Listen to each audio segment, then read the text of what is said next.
Dear colleagues from across Europe, distinguished members of the EDP, thank you for the invitation and for the opportunity to address you today, so that the voice from Serbia may also be heard here. I'm pleased that students from Serbia, Nikolina and Pavle, will speak later during your Congress. In their discussion with colleagues, from around the world, they will share their experience in the fight for justice and accountability. I address you today as the president of the parliamentary opposition party, the People's Movement of Serbia. In Serbia, we have been engaged for years in a continuous struggle for justice, the rule of law, accountability, media freedom, and fair elections. I'm certain you are aware that 1 year ago, 16 people, including children, lost their lives due to corruption and irresponsibility. Instead, in the institution, our fight for justice has been taking place in the streets for more than a year. Students have blocked universities. Schools have been closed.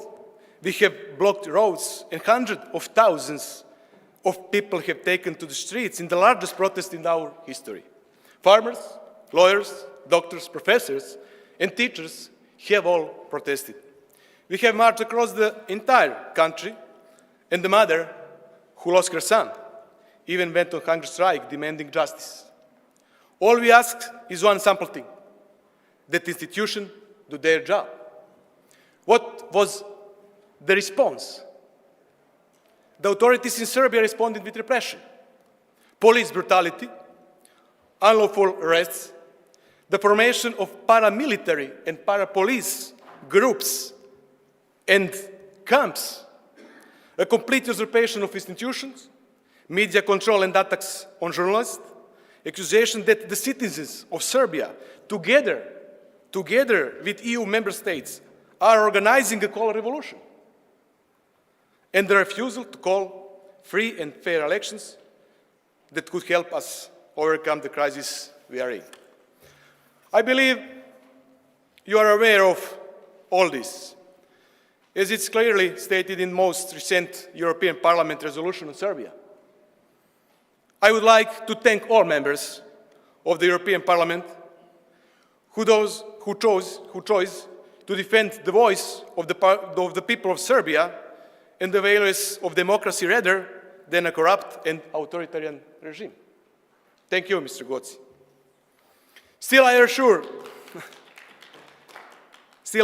you that the citizens of Serbia share the values on which the European Union was founded: freedom, the rule of laws, democracy, freedom of speech in the media, and respect for territorial integrity and sovereignty.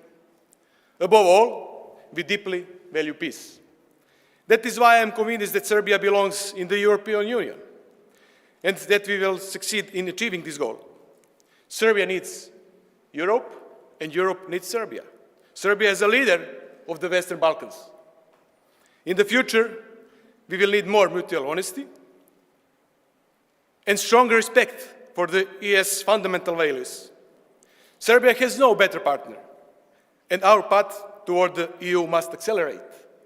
For this, we will need your support as well. I trust you are aware that Serbia is not an isolated case. For the first time in 2 decades, there are more autocracies than democracies in the world. The entire world is facing a global wave of autocratization. Autocrats succeed because they use similar methods and learn from one another. They support each other and stand together. And let's be clear, when freedom is threatened anywhere in the world, every one of us is at risk. This is why I'm here today. I know that the struggle we are fighting in Serbia is not only ours, it is shared. If autocrats are already cooperating so closely, why shouldn't we until all democratic forces for the betterment of humanity as a whole? Whenever a nation anywhere in the world secures freedom and democracy, all of us become safer and stronger. For this reason, this is not only an address, but also a call to action. Thank you, and all the best.